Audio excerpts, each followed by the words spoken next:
The Viking Age ended sometime in the 11th century, and Norway's conversion from Norse paganism to Christianity happened around the year 1000.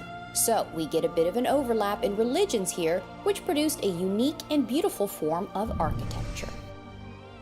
This is the Gule Stave Church, built around 1200 AD. It's one of only 30 left in all of Norway. What's a stave church, and why does it look so different than other churches built in Europe around the same time period? Well, here's what happened. Norwegians traveled throughout Europe and were inspired by these gorgeous stone churches they were seeing, but they had never built in stone themselves. So instead, they came home and used the materials they were used to, wood. But instead of building a church like their log homes, where the logs are stacked horizontally, they turn those logs on its end and use them vertically, and that is called a stave. Two other very interesting features to see here. You see how the little rooftops are in a little triangle with a little cross on top? That was inspired, again, by what they saw throughout the rest of Europe, but way at the top, you see these kind of gargoyle dragon figures? Well, that is a nod to their Nordic heritage and, of course, that wonderful Nordic mythology.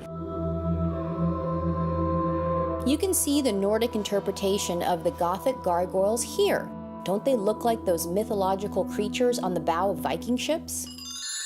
Up at the top, they have these wonderful little, are they wooden gargoyles, much like the stone church and the churches in the rest of Europe?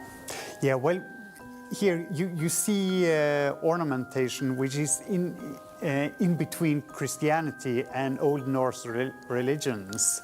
Oh. So it's Christianity was pretty new when this church was built, so of course they also used dragons and floral motifs.